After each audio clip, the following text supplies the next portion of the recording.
live on the air. I'm Richard Saile. This is wild.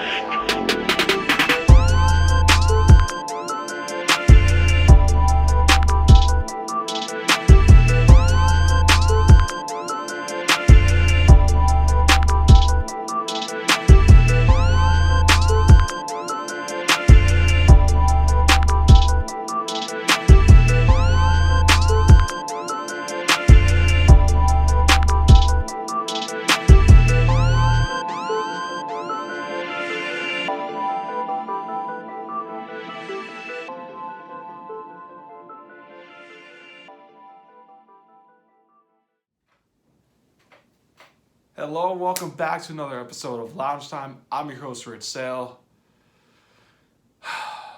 Guys, I'm not in the mood to do this. I am in no mood. I've heard it all week. Even when I've treated sports media and talk shows like poison. Y'all will get to that reason. But you're my viewers. You're my fans. I love y'all. I do. Those that have supported the channel since day one and who actually enjoy the show, who subscribe to it, all of you guys. Right? This is not a show I want to do today. You guys are probably like, Rich, what are you talking about? Well, we'll get to it because we've got a lot to talk about today. We've actually got to go over the divisional round. One game in particular has drawn the most attention that has gotten it in a bad way. There's a little deeper meaning to that. I'll explain when we get there. And then we got the AFC and NFC Championship game picks. So we've got to talk about the state of sports media after the divisional round and before the championships because it's got something to tie in there. All right? And I need you guys to honestly sit back and honestly understand something. All right? But what we're going to do first is we're going to go to the divisional round. I'm going to start with in order, how it's always been, right? Starting off with the Texans and the Baltimore Ravens. I watched every single one of these games, so everybody knows, okay? You're going to get as truthful as it's going to be, okay? Looking at the Texans who ended up losing this game. C.J. Stroud did not play great, but he didn't really play terrible, okay? He played, I thought very well in the first half, and then the second half, they just could not get a lot of things going offensively, and that's not really all on him because that defense for Baltimore is really, really good, okay? And that third quarter, the Texans defense just got overwhelmed by Lamar Jackson. I think D'Amico tried to bring the blitz too much. Lamar just had an answer for him every single time in that second half. But I thought C.J. Stroud did not play terrible, but I don't think he played to lose. I don't think he played as the reason why they lost, if that makes sense, okay? But again, that's a top 5 defense you're going up against. I mean, when we really judge the season in a big scale, he had an unbelievable rookie season. He shattered every expectation in the book. It's just the Ravens are just a better team than the Texans at the end of the day. Okay? And, I really like this team's future. I mean, guys, I want to say this.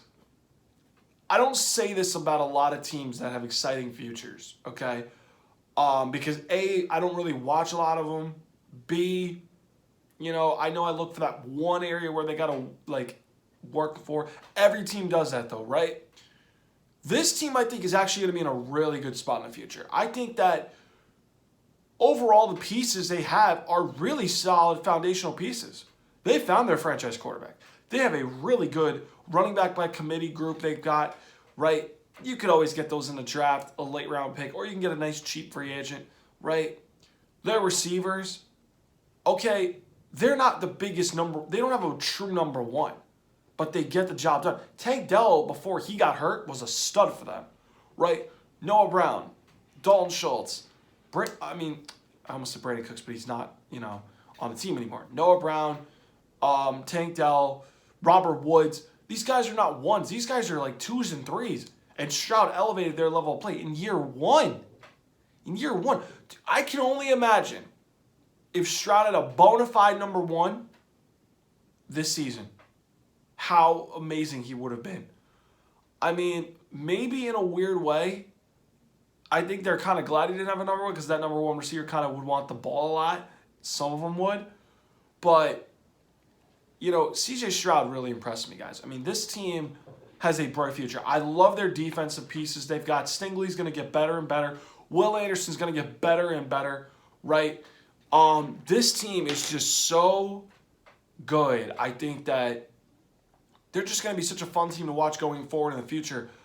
I really can't wait to watch them 2-3 years from now to see how this team really develops. Christian Harris was awesome in the playoffs. I mean, he became one of those guys where I was like, damn, this guy's going to be a star. And he played with Nick Saban in Alabama. The Texans, guys, I'm telling you right now, man, I thought this team was bad years ago, but what a turnaround they've done. And I think their future is extremely bright. I mean, they definitely are going to be a team that's fun to watch in the future. I mean, listen, this season, honestly, guys, I'll tell you right now, it taught me a lot from my team being bad to kind of look at some of these other playoff teams that have been good. Maybe those teams that were not contenders, but those teams that, shocked me. This team was one of them. I mean, Texans fans, honestly, if you want to feel good about the way your season ended, I would not feel bad for you in feeling that. You guys have a bright future, right? You guys have draft capital still, okay? Man, you guys are going to be fine. You guys are going to be really fine, all right? Don't feel bad the way it ended. I know I would feel bad if I lost. I do, believe me. But you guys have a future and a half. I mean, between the draft capital, between all the drafts that, the draft picks are finally hitting for you guys, it's going to be so fun to absolutely watch. I mean, it's just, I'm just so happy for them that they're actually playing well. And I'm C.J. Stroud, he surpassed expectations where he surprised me. He went out and played really well against good competition. And he showed me under the biggest lights he's not afraid of the moment. And that's a huge step. And it showed his last game in college where he built on that. So I'm happy for those Texan fans that they have their guy. C.J. Stroud, the more I watched him, the more I came away impressed.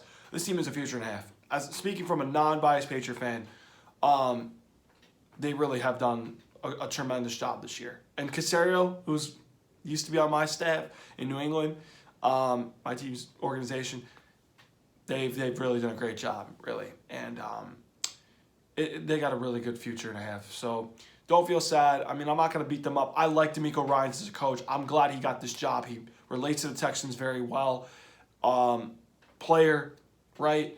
He can get through the locker room. They've really hired the right people. And that says a lot about where this organization is trending upward from where they were the last couple of years.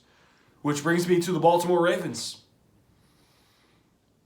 Lamar Jackson played, I wouldn't say great, but I wouldn't say like he played average. No, he played pretty good. I'm not going to jump to the conclusion that, he played so outstanding. No, I'm not going to do that. But he did play much better than what he's played in the playoffs previously. Okay, I would say maybe he played a little better than he did with the Titans game that he won. Other than that, he's been below average to average in the playoffs. Maybe below average in the playoffs. But I think this was definitely one of his best games so far in the playoffs. I think Sunday is going to have to be much better than what he is. And when I say much better, I mean he's going to have to really stay disciplined in not turning the ball over, creating opportunities for the Kansas City, and just making sure his defense plays to what they do. But their defense is a whole different tall task at hand. But as far as him, he's going to have to make the plays they're going to need him to make from the pocket, okay? And he's going to have to be very smart with ball handling because ball security is going to be a premium in this game. You turn the ball over, you're basically done. And he knows that. Lamar's a smart guy to understand that. I just hope this game coming up, I'll talk about it with picks, I just hope this wasn't a one-time thing and his playoff struggles don't come back right away after one game. Because if that's the case, that's a whole different topic we're going to have to talk about next week with Loungetime. So, but, the Ravens defense balled out. They showed me why they're still top 5. Their running game is one of the best in football. And, John Harbaugh, the Ravens host their first AFC Championship game ever in franchise history. That's crazy to believe. And they're bringing out a lot of big-name people, all right, from what I've heard. So that atmosphere in Baltimore is going to be rocking on Sunday. Packers 49ers. I had a scare there, man. 49ers made me a little nervous because they almost blew this game and almost blew my Super Bowl pick in one weekend. And that hasn't happened since, I want to say, no, I don't think it's happened, unless you're counting preseason pick, then it happened 2 years ago. But usually those picks usually change once you watch more teams throughout the season. I'm not backing off. Speaking of the Packers, listen, this is another team that underachieved. Not underachieved. I meant to say overachieved. Wrong word. This team overachieved expectations.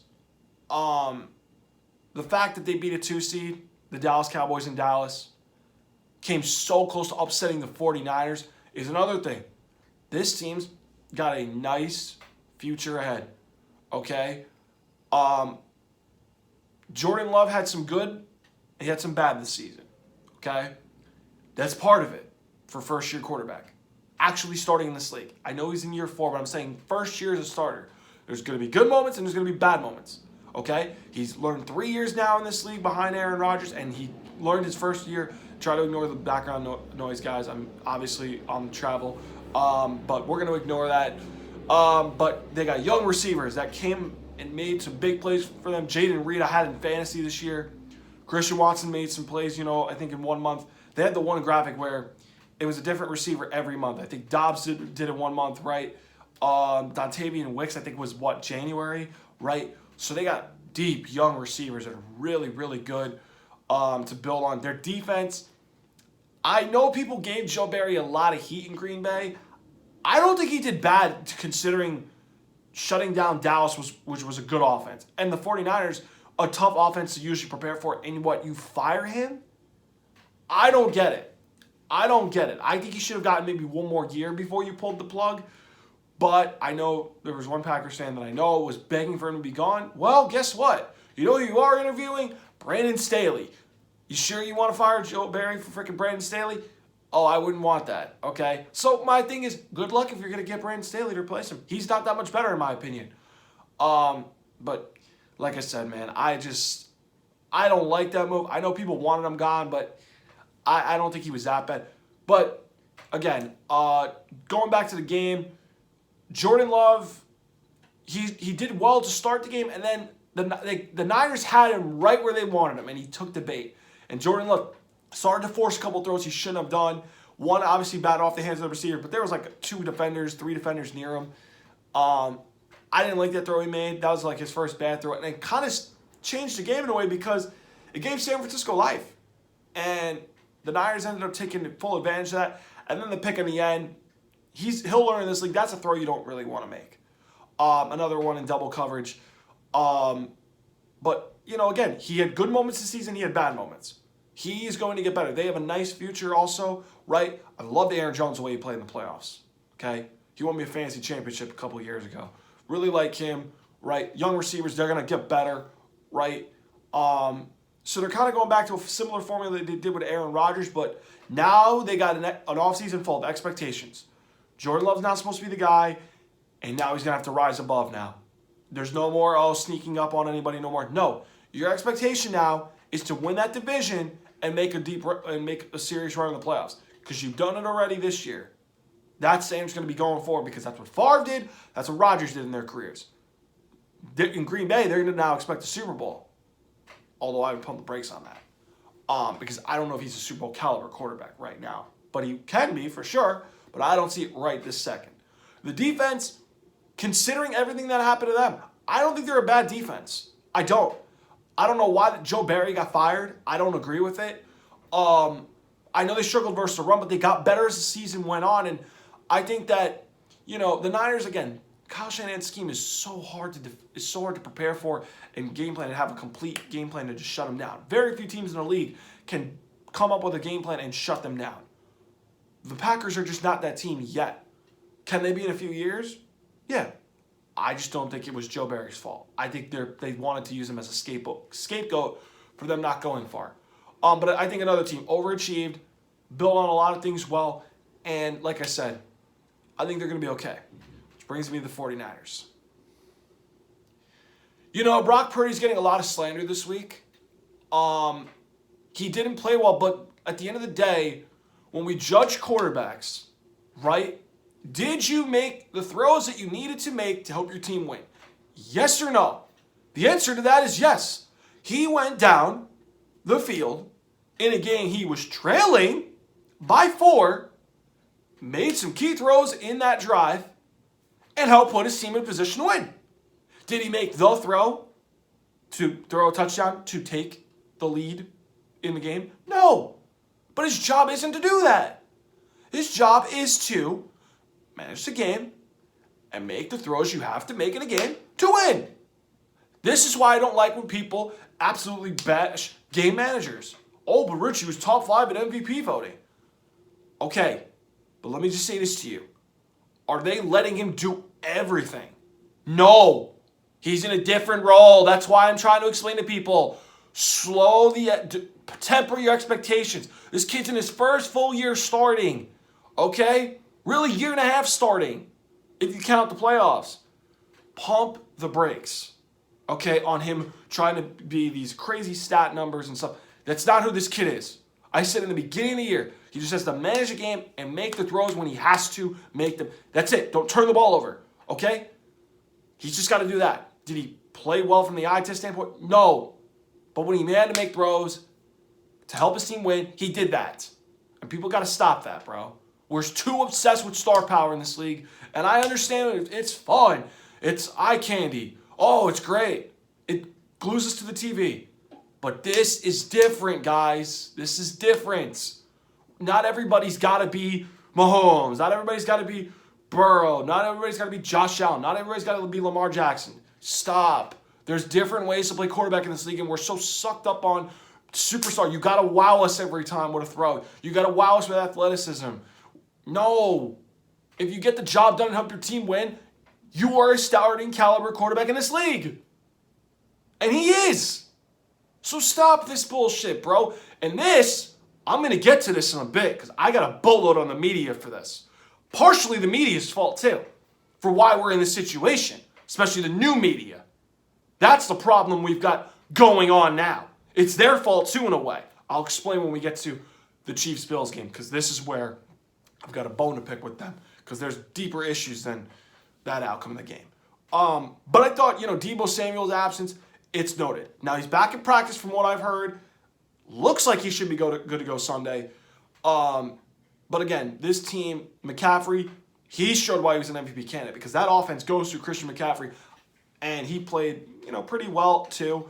Right, George Kittle made some plays too.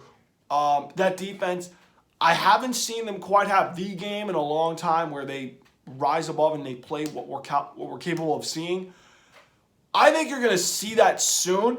I even think you might see it against the Lions because I think that locker room, those players, they know they need to play a much better game. This game, they're so lucky he's not in Detroit. Because if it was in Detroit, that home crowd's rocking. Okay, San Francisco, they should be happy because they're in front of their home stadium. They know what it's like to play in their building, right? And I think that defense plays much better than they do at home than on the road. But, again, I think the Niners, knowing how close last season they were to winning a Super Bowl, I think you're going to see that defense rise above what they're capable of, and they're going to show why they're the best, not only the best team, the best roster, but why they're the best defense in most people's eyes. And I think they are the best defense when healthy, when they play at their absolute best, although the Ravens are a close second. But they have a bigger task in hand Sunday as well. But I do think the Niners, we will see that defense rise up and play to the level that we will see. But they have to play better than what they were against Green Bay. They have to. That was too close for them. And Kyle Shanahan, he worries me in late games. I'm not going to disagree with that. But he's been somebody that's been knocking on the door. And I think that this is their year that, they eventually push through. Let's go to the Tampa Bay Bucs and the Detroit Lions. All right? Another team that overachieved, but they obviously could not compete with a team that was much better from a talent standpoint, much better from a roster standpoint, and they couldn't make the plays that they needed to make to pull off another upset against Detroit, right? Baker Mayfield, you turn the ball over twice, that's going to bite you, right? One of them ended up being a Lions touchdown. The other one ended the game. He had an impressive season, okay? He did.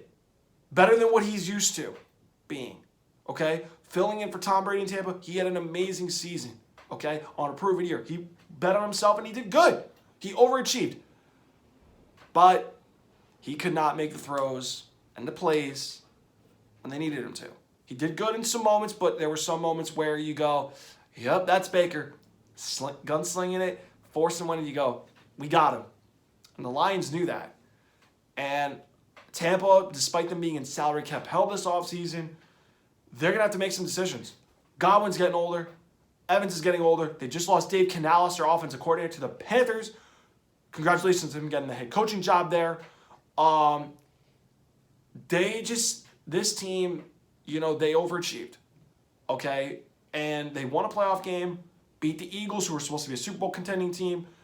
But I think that, Baker wants to stay in Tampa. He actually might end up staying in Tampa. But I just don't know if this team, despite what they've been the last 4 years, I don't know if this team can make a sustainable Super Bowl contending path. And I think that, Todd Bowles, yeah, he did good this season as a head coach, but he's just all right at the end of the day. He has a very stacked roster. Do we not forget what he was with the Jets? Not great. Okay? I don't know if Tampa's going to be able to keep everybody with Lavonte David, with Mike Evans, with Godwin, okay, because of their salary cap situation. So I don't know about that. I don't know if they're going to be able to give Baker the money that he wants, because Baker might not want money after a great season that he did. So I don't know if they're going to be able to do that. So again, I think Tampa is in a great situation. Not in a great situation. I don't think they're in a great situation. I think they had a great season, without question. That's what I meant to say. But I don't think they're in a great situation to be successful long term. And I see why that division is absolutely wide open. And yeah, I think they did, all right. But I don't think they did well. They had missed opportunities. The picks Baker threw, the missed field goal hurt. Even so, those two interceptions, they were the deciding factors in the game. And, that team just they weren't able to move the ball really well at times. Second half was a little better, I'd say, but that first half, it was only the late second half drive that got it, that I think tied it up at 10 going into half, I think. But, that's unfortunately what happened. That's what you have to look back on. Now for the Lions. I mean, first of all, you guys made your first NFC Championship since 1991. Are you kidding me? That is amazing. You guys got 2 home playoff games. Wow. This team proved most people thought they would. They could be a deep playoff run team, right? Jared Goff is playing really great since a team that won, 3 games Dan Campbell's first year? And Sean McVay let him out to dry in Detroit. They, show major progress in, last season. This season, they know what they are, right? They can throw the football. They can run the football. That defense, Aaron Glenn's got some timely blitzes that come in at a crucial time in the game. And that defense with Aiden Hutchinson, I really like the way he's played in the playoffs, man. I mean, that dude, you guys got to remember this name. If you guys watch college football, you guys know who he was. Number 2 pick in the draft. I want to say it was it might have been last year. I don't know. Last year, 2 years ago, you know what I mean. Maybe 3 years ago, actually, because it will be 3 years ago, because that's the first year Michigan made the playoff. That's how you remember. That dude's been playing amazing this postseason, right? I still have questions about that secondary. I don't like the way I've seen them play. So again, I think that they've got to work on that. And I think the Niners receivers are another really good group of receivers. And I think Kyle Shanahan's looking at the secondary going, I've got some big plays in my bag, in my pocket, ready to use for this game. Just depends how healthy Debo is. But that secondary's got some major question marks. I do like the Lions' offensive line. There was one play that jumped out to me, guys. Penei Sewell comes from the right tackle spot, and he's like pulling like a guard, and he almost lays out pancake blocks the DB. He literally sends that DB to IHOP, bro. That's a joke for the pancake man. I like that, right? Because IHOP's a pancake house. You get the point, okay? I'm not a comedian, okay? But that was one that I liked. I had to use that. That play stood out to me where I was like, damn, bro. Penei Sewell's a fucking monster. You see how huge he is? Damn, he's huge. He's got a nasty streak now. He's got a little mean streak, Penei Sewell. All right? I've seen some clips last couple of years, especially when he was a rookie with Aaron Donald. That dude's got a mean streak. He's impressive, man. I mean, first team All-Pro for a reason. But he is scary. Oh, my God. But like I said, I mean, I'm happy for that franchise. I mean, I really put it to this way with my friends, right? Anybody that's asked me, Rich, who do you want to honestly win the Super Bowl out of the 4 that's left? You know what my answer is going to be? Anybody but the team we're talking about next. Anybody but the team that we're talking about next. What does that mean, Rich? The Ravens can win it, I'm fine with. The Niners can win it, I'm fine with it. I almost said the wrong team. And if the Lions win, happy for that franchise. After everything they've been through, the Bobby Lane curse, right? Stars are looking bright, man. I mean, hey, some people like the Lions to beat the Niners. I'll get to my pick when we get there, but anybody but the team we're talking about next. Speaking of the team that we're talking about next, we're going to talk about the game first. Before I get to the pieces of shit that had to make comments this week that pissed me the fuck off. And I will be going off. That's why I hated doing this show today. But there's a deeper meaning to this, and you guys I'll explain when we get there. But let's talk about the game first. You could definitely see in this game, the Bills and the Chiefs, you definitely saw how thin Buffalo was at the second level and at the secondary. What do I mean by second level, Rick? Well, the second level is the linebackers, okay? Their linebacker depth and their secondary, I had serious questions about. I texted people close to me that, this might be a concern. When I saw that, I was like, okay, this could be a problem. Gabe Davis being out, I don't think it made a huge difference. Some Bills fans might argue with me on that, but he kind of would have helped, take some pressure, especially with Shakir getting hurt mid-game, Knox getting hurt mid-game. But their injuries really, really came at the worst time, especially at that linebacker in the secondary level. You saw how thin and depleted their defense was because Kansas City, when they got the running game on them, they couldn't stop it. Their passing game, Kelsey was wide open on the touchdown, right? And it just became a nightmare for Buffalo. Offensively, I don't think they did bad except for when the drives needed to be made. Josh Allen was okay. I don't think he played terrible. Terrible is like throwing bad interceptions, bad throws. He didn't do that bad. But he didn't play great to the level that we expect him to play in a game you have to win to elevate and get down and beat your rival. He didn't do that. So I meet him in the middle. And immediately Ryan Clark's, okay, we'll be mentioning him in a little bit. They kind of went after him. But I don't think he played terrible. I don't think he played to the level where we're used to seeing him play. Okay, this is me honestly. But it was not just him. That defense got absolutely ran down by the Chiefs' offensive line. Pacheco had a field day. Okay? Mahomes found a guy open left and right. All right? And, unfortunately, deja vu struck again. Scott Norwood 2.0 happened again. Except this would have been a tie of the game. And as soon as that field goal happened, I go, they're cursed. Bills fans, you're cursed. And I'm a Patriot fan saying this. And I was rooting for them so bad to win because I can't stand the Chief bandwagons. I picked my own division rival. That's how crazy I was just to hope those bandwagons lost because I wanted to be right on this one time. And, unfortunately, man, I can never escape these fucking Chief bandwagons. I can never escape those fucking Chief bandwagons. It's like I said, man, it's just, You know, they just never go away. You know what they are? They're that fucking headache that never goes away. It stays. And it'll stay until on its own it wants to go away. They're that headache that never goes away. That's what the Chief bandwagons are. I'm dead serious like this. They are so fucking nauseating. They are so delusional. They are so toxic. Do you guys want to know what was said? I don't think you want to know, but I have to bring up 2 points that somehow stuck into me, whether it was my YouTube feed when I'm trying to watch anything but those talk shows and shit like that, okay? Or it could have just been me trying to get NBA information for when I got my NBA people coming on later in the show, later in the a couple weeks from now.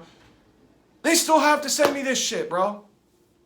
And that's why I say they can never escape me, okay? And I tried literally to stay away from the First Takes, the Undisputeds. I don't watch them really anymore, to be honest with you guys. I don't. I may want to see a snippet just to see if, like, they agree with me on something. I don't watch it a lot, though. In fact, you ready? If you're an educated person like myself, you know those shows, stay away from. They're poison. You know what I mean? Because they're going to mostly talk about shit that pisses people off, that triggers you, and the educated person knows a lot of the answers to those questions.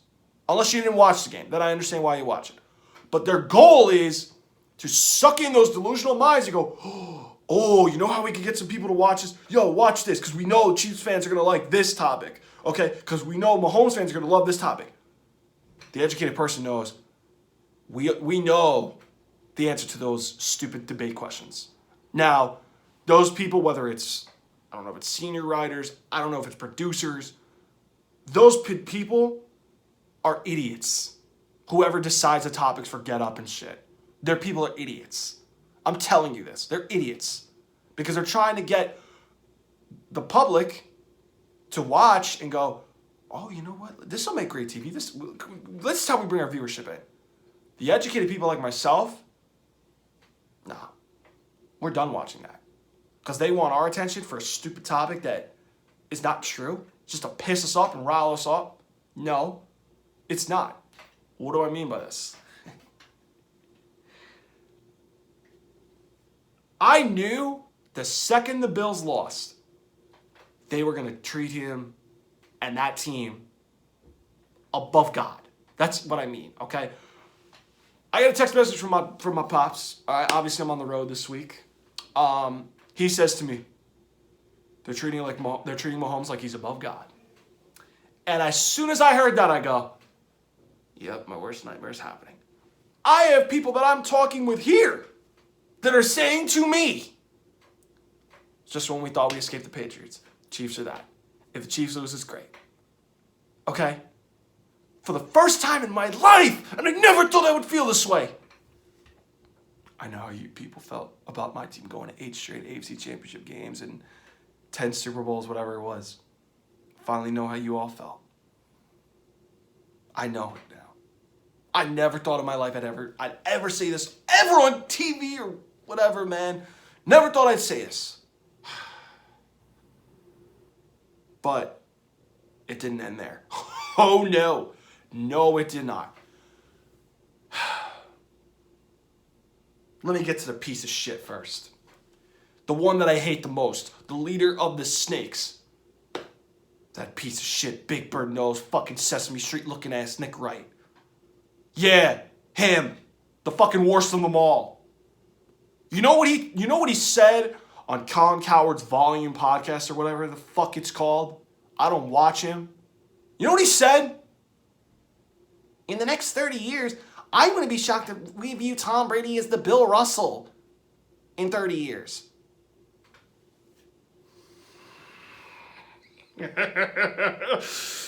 What? Did I just hear that fucking Big Bird Sesame Street looking ass nose say? What did he just say? You heard it. Go look it up. The video's there. He said that. Not me. Go look up the video. Because it's there. First of all, this is the same guy who literally takes his little fucking pom-poms out every time LeBron does something great. He's the biggest head of the LeBron bandwagons club. That's the same guy that puts LeBron over Jordan and bashes Michael Jordan every second he gets. He's part of the new media. And what's wrong with what sports media is going on right now? You know why?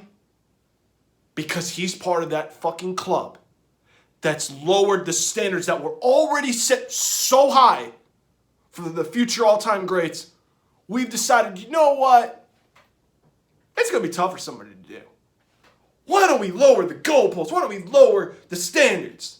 And you know when it started, ladies and gentlemen? You know when it started? I'll tell you when it started. Remember when LeBron James came back down 3-1 against the Warriors? And you had all these people starting to say LeBron was the GOAT? Or is the GOAT, I should say. First of all, you can't say a guy with 4 championships now, but at the time 3, is better than a 6-time champion who went 6-0 in the finals? Are you fucking kidding me? Bro, there's a reason the fucking standards are so high. Okay?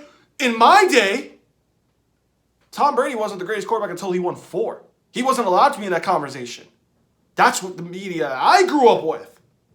But since LeBron beat the Warriors and got his 3rd championship, why have we lowered the goalpost? Why have we lowered the standards? Why is it now that players that were not in that same tier of a pyramid of whether it's the greatest quarterback or the best NBA players of all time, why all of a sudden are we putting players that were on a lower tier and we're moving them into the A tier and we're kind of sounding soft as the media? You want to answer that question? Pause the show and think about it for a bit. Because I'll answer it right now if you want. Because I know my answer. Because guess what? The people that are coming in now are a lot more former players. They're speaking a lot from experience. And I understand there's an athletic side and a physical side of the game that, is so tough to defend. I get that. But at the end of the day, we measure more than just athletic and physical skill. Aside from that, we measure something more than that. At the end of the day, it's about what you do. Okay? It's about what you do.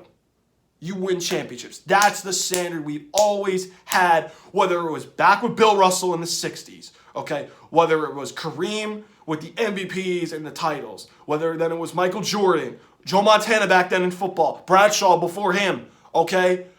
There was a standard that you had to hit. That was it, okay? And now, this new media nowadays, we want to lower the goalposts. We want to lower the standards because, that's not right. That's too steep. You sound like you're giving people participation trophies. That's not what this is about. Stop. There was a reason those standards were put in the first place. And it started with the LeBron Jordan debate. And this is the problem that we've got now.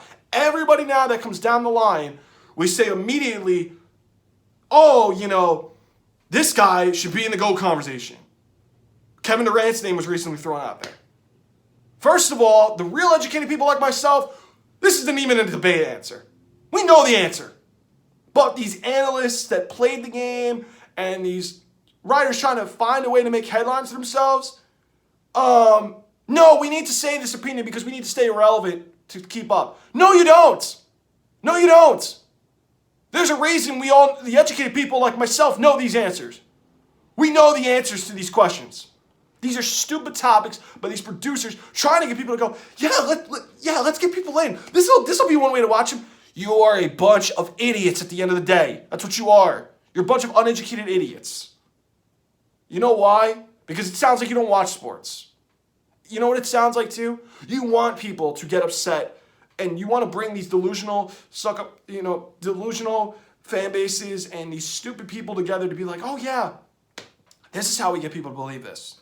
When the educated person knows very good and well the answer to those questions. We know if Durant deserves to be in the GOAT conversation or not. Okay? We know, this is another one.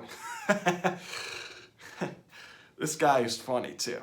Yeah, this one made me absolutely lose my mind. I was trying to stay away from this, but this snuck up on me. I was listening to my YouTube music one day, And all of a sudden I see this stupid video pop up on my, videos that says, Mad Dog Russo says Mahomes has passed Brady on his all-time quarterbacks list.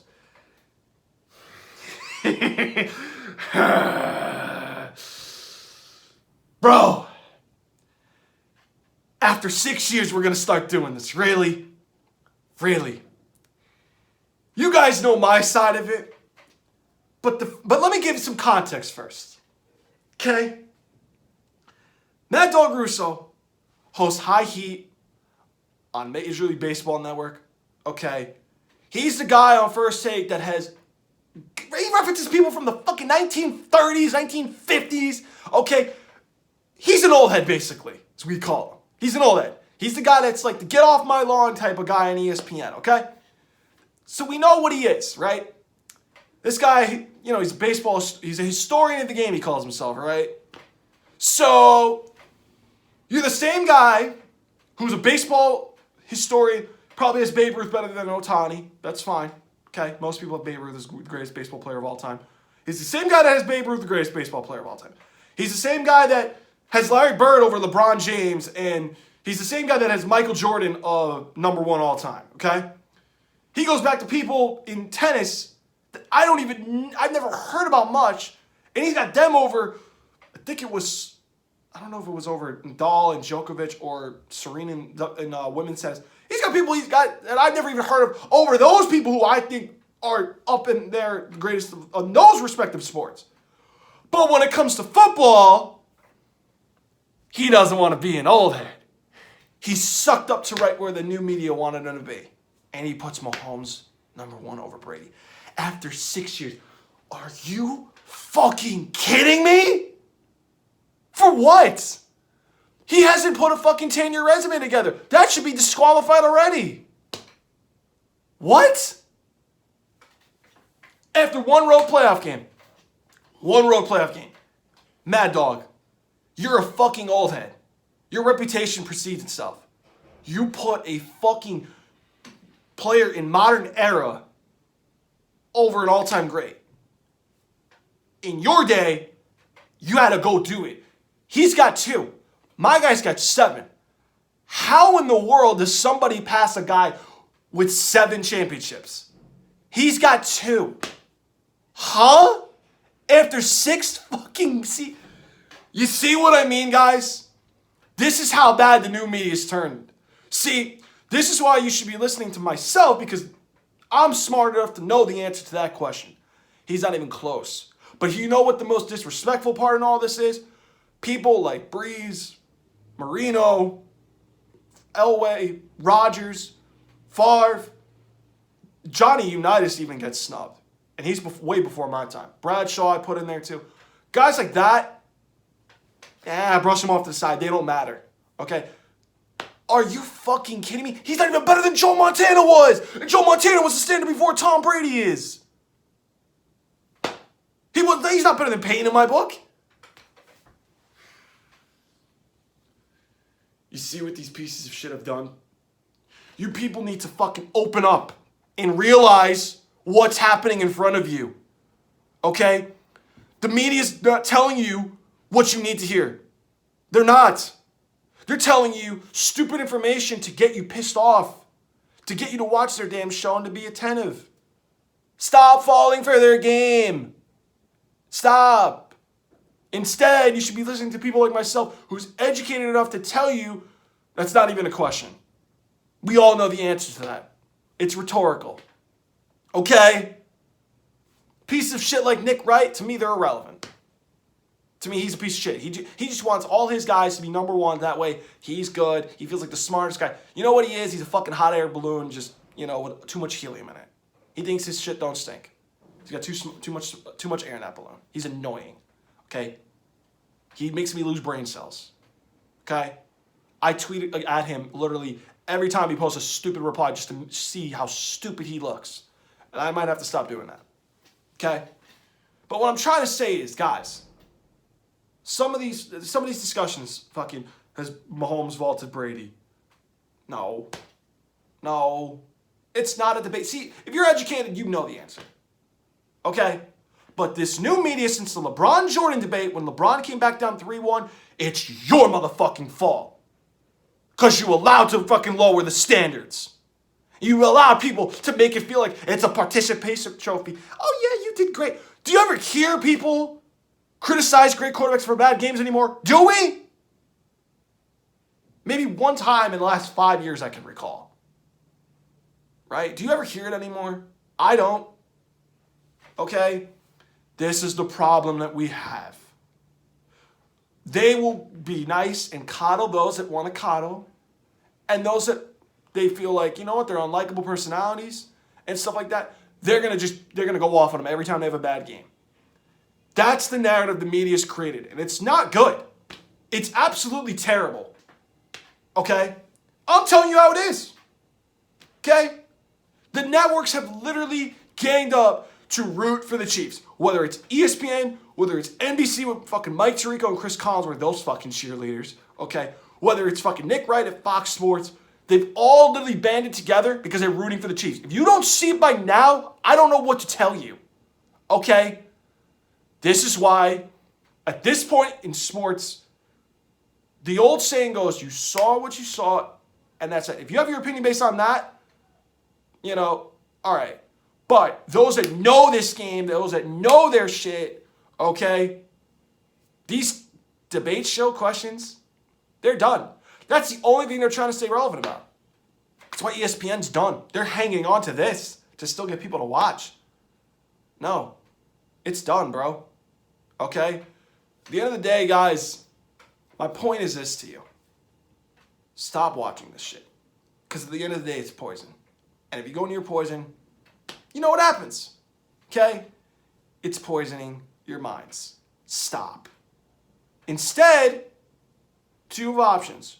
You can listen to the strong, educated people that know their shit, like me, or stay away from it from the week and make your own opinions the way you want to do it. That's fine. I'm not saying take away their opinions, but they're not telling you the truth and what you want to hear. They're not doing it. They're trying to make a different agenda that goes, oh yeah, we need to support them because this is how we can bring these delusional fan bases together. Okay? Why do you think they can't help themselves with the Cowboys? Because they know Cowboy fans will watch and they will, somehow still watch it no matter if they're winning or losing. If you're a smart Cowboys fan, you stay away from Stephen A. Smith. You are. If you're a smart Cowboys fan, you stay away from that shit. Okay? If you're a Brady fan, you're smart enough to stay away from ESPN because ESPN's trying to promote that Mahomes is better than Brady already. You stay away from first things first. My point is, there's one of two options. You make your own opinions as you watch the game, and that's it. Or you can make your own show and, make your own podcast and make your opinions. Or, you just, like I said, or you just believe what you know to believe, and, we all know these questions as educated people. Or you watch more educated people like myself that know the answers to these questions, and that's it. It's not fucking rocket science. If you don't know this by now, I don't know what to tell you. I'm smart enough to see this. That's why I'm telling you. We're not idiots, people. They're making us look like idiots. Wake the fuck up and realize. We never should have lowered the standards from the beginning. To me, Michael Jordan's the greatest NBA player because he set a bar so high, it's tough for LeBron to pass him, in my opinion. I don't think LeBron can pass him. Okay? Baseball, Babe Ruth was, I think, the number one for me. I don't know if anybody who else is up there in the GOAT conversation in baseball. I'll let those people tell me. Tennis, I know Serena and I think Djokovic are up there. I don't know really. I know Nadal's good too, right? So, again, those people, we educated people know we know the greatest in each one. We know this is a topic or not. Okay? It's very premature and immature to fucking put a guy in 6 years over all-time greats who busted their ass off 15, 16, 17, 18 years plus in this league just for them to have a kid leap through the, you know what that reminds me of? You ever see those people that try to cut the line at an amusement park ride? That's basically what they're trying to do. That's basically what they're trying to do. And I'm fucking sick of it, bro. It has become literally the worst. And people that hate the Chiefs, guys, you know why we're all rooting for them? Because guess what? Here's the difference between the Patriots dynasty and the Chiefs' supposed dynasty. The Patriots, people didn't like them because of the quote-unquote cheating they did, and Brady and Belichick were dominating the league so bad, it just got annoying, okay? The Chiefs, you know why they're unlikable? Because they have literally broadcasters cheering their freaking pom-poms every time. The Tony Romos, the Chris Collinsworths, the Mike Tiricos, and then you have the fucking dummies on freaking debate shows like the Nick Wrights, and at one point it was Shannon Sharp, but now he's not really doing that anymore. That freaking threw the little pom-poms and they're like, yeah, you know, Mahomes is better than Brady and shit. That's the and on top of that, you've got the networks literally banding together, literally supporting this team. We never had that in the history of fucking sports media until right now, and that's why I'm telling you this shit. That's why I'm telling you this. That's why I'm unfiltered talking about this shit now, because I don't care if I freaking drop things, even though the walls are thin in this freaking room. I gotta be careful, okay? I don't care. That's why I'm unfiltered today. I'm fucking tired of all this shit. I'm telling you right now what you need to know right now. The networks, the NFL don't think they're stupid. They are trying to get Taylor Swift at the Super Bowl, okay? So that's why I think the Ravens are at a major disadvantage. Because the NFL is trying every possible way to get Taylor Swift in that Super Bowl. Because they know the ratings will fucking go through the roof. If you're an educated person, you think like me. If you're an educated person, you think like me. You know it. That's why I'm telling you this. You watch more educated people like myself to get your analysis, to get your thoughts, okay? Or you take what you saw and you make your own opinions that way. But stop watching these dumb delusional shows that have no clue what the truth is anymore. They're not even telling you the truth. They're trying to push a propaganda agenda through your minds. You should be able to formulate your opinions on your own the way you know it. And the educated people know some of those debate questions are not even questions. They're just one answer and that's it. Done. It's not even a question. It's not even a debate. That's why these debate shows are trying to stay relevant. But in my opinion, I'm telling you the best way to stop watching them. They're completely irrelevant. Okay? That's what's fucking pissed me off. The one comment with fucking Big Bird nose, that piece of shit Nick Wright, fucking saying Tom Brady's gonna be Bill Russell in 30 years. Let me tell you something, Nick Wright. You keep pushing your little fucking dream world fantasies, you're fucking delusional. It's not happening, buddy. Okay? I want to see if there's a gap where Mahomes doesn't win a Super Bowl, what you will be saying then. I want to see. Because what you're trying to push right now is trying to be like, oh, let me see if I can be ahead of the future and show you guys, guess what? I know the future. This is the same hypocrite, Nick Wright, who put Luka Doncic in his top 20 all-time NBA greatest players list over people like Kawhi Leonard, Julius Irving. Okay, I don't know who else he put him ahead of. But if you know that list, you know exactly. This is the same piece of shit clown that did that. Are you fucking kidding me? That's why I don't even take him serious. He's a fucking clown. This is the shit I'm talking to you about, bro. He's trying to push false narratives on us to be like, yeah, let's watch the next stupid thing that comes out of his mouth. The educated person like myself knows, stop watching. Because there's no point, bro. There's no point of getting upset anymore. You know what you know, and that's it. Or you can listen to educated people that go, thank you. That's what these shows don't talk about anymore. Okay? So Mad Dog Russo, you lost all credibility from me whatsoever. I no longer will listen to him except for his Mad Dog Wednesdays when he gets pissed. That's about the only thing that's fun because I like to see the stupid bets he loses because, he's him and Fat Rob together look like a bunch of idiots. So that's about the only thing that's funny. But I don't watch them other than that. I don't. Okay? But there are some honest people in the media. There is. Okay? But that number is drastically going down. Okay? But my point is, that's where we're at, bro. We need to stop lowering the standards. There's a reason those standards were set from the beginning. Those standards were meant to stay there, and those standards should still be standing there now. Nothing should fucking change. Stop acting like people should act like a participation trophy every damn time.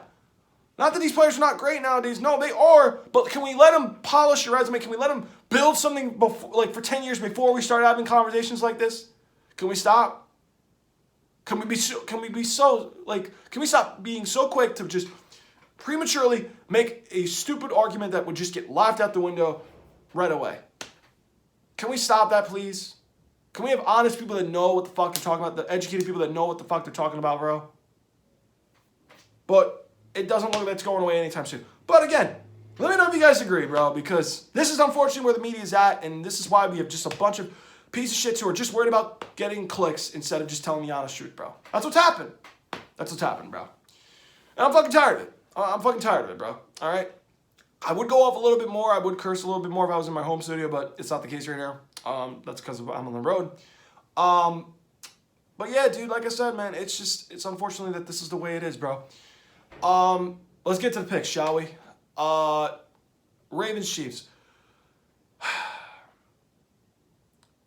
The Ravens, Lamar Jackson, you are literally the last hope we have as far as stopping the national nightmare from happening. If the Chiefs bandwagons make the Super Bowl, if Taylor Swift makes the Super Bowl, forget it. Forget it. There's no hope. There's no hope. We cannot have the Chiefs become the next dynasty. We cannot have the Mahomes-Brady GOAT discussion. It needs to stop, bro. It needs to stop. Okay? The Ravens are our best hope of that. Lamar Jackson, please do not have a game where it's added to your playoff struggles over the years. Please, you need to play much better than what you past playoff performances indicate. This is your time to prove to the world you are the MVP. I am literally praying for him to win because I cannot stand the cheap bandwagons. I fucking hate them. I despise them. They make me fucking sick. And they're trying to and they're taking over, and it's fucking nauseating. I hate them, bro. I want them to fucking lose so bad. It's in the worst way. There's nothing more I can't stand right now than fucking delusional, nauseating, toxic, cheap bandwagons. I can't stand them. Okay? They're taking over, and it's nauseating. They need to be stopped. Okay? Lamar Jackson needs to win so bad. All right? Literally me and my buddy Patrick Davenport, Yoham, Loungetime's #1 biggest fan. Shout out to my buddy Yoham. I'm trying to get him on the show. But, you know, Lamar Jackson needs to win. We need the national nightmare to end, bro. If it happens, it's over. We all know who's winning, okay? And it's just gonna be unwatchable. All right, it's just gonna be unwatchable. So I'm picking the Ravens to win because they are our last hope. I don't think Purdy or Jared Goff can beat them. I don't. All right, if they win, hey, we'll be celebrating the next day on Lounge because we fucking hate the cheap bandwagons on this show. But I fear that, you know, the one thing I'm fearing is the NFL is going to find every way to get Taylor Swift to draw in ratings because they want Taylor Swift at the Super Bowl so that way the ratings can go up. Swifties, let me tell you something. You don't know football. You don't know football. You think, oh, Travis Kelce just catches balls. He's so good. Let me tell you something. This defense you're playing is a top 5 defense. I can't wait to see the look on those people who don't even know football and realize they go, oh, why is he not good? Guess what? You don't know football. You're playing a top 5 defense. Okay, a great defense is a quarterback's equalizer. Especially one that can pressure. That's what we know. Lions, Niners. A lot of people are taking the Lions in this one. I think the point spread's a little too high. I'm not going to lie there. I think, though, I'm not going... Listen, if I'm going to go down, I'm going to go down with the team I've been picking all year to win the Super Bowl since day one on this show. I'm going with the 49ers. I'm going with Kyle Shanahan's group. I think that Brock Purdy and them, Shanahan's going to find a way to find ways to get Debo, Ayuk, and Kittle to open those Detroit secondary holes because I don't think the Detroit secondary is good.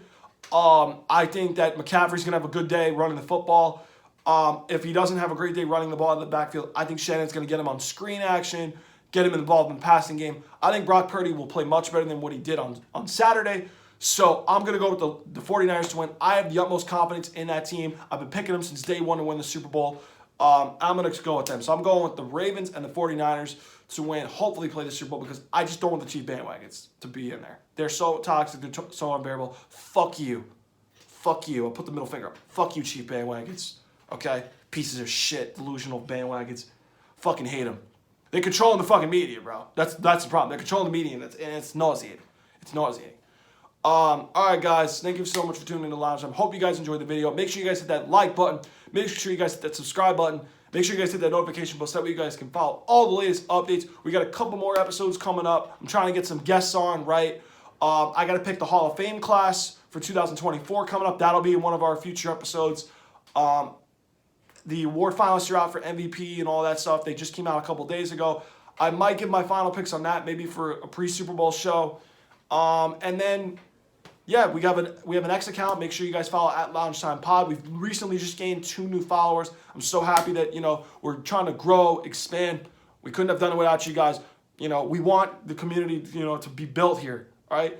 Guys, I'm fine with you guys talking to me, man. Just, like I said, don't be delusional, right? I'm trying to show people, look, there is casual conversation that you casually have for sports, all the time. It's like, me and a buddy talking on the couch, watching the game, and you're like, all right, hey, you know what? I remember this from, some internet article or some book article or something they brought up in the past. That's what Loungetime's all about, bro. Educated people coming together, people that don't know sports. Hey, we're here to help you, bro. We're not going to make some stupid opinions out there for you, right, just to get clicks. That's not what we do, all right? That part has been gone, and I don't like that, and that's what I'm trying to build back up here, man. I mean, that's why I'm trying to build such a great community, and I couldn't have done it without you guys. So thank you guys for those that have been watching. Thank you guys for following me on X. Those for subscribing to the channel, that notification bell, that like button. We could not have done it without you guys. So thank you to those, and we hope to get many, many more supporters down the line for this channel. We only continue to grow from here. Guys, thank you so much for tuning in to Loungetime. Hope you guys enjoy your Championship Sunday weekend, and I will see you guys next time on the next episode of Loungetime. Have a great Championship Sunday weekend, everybody.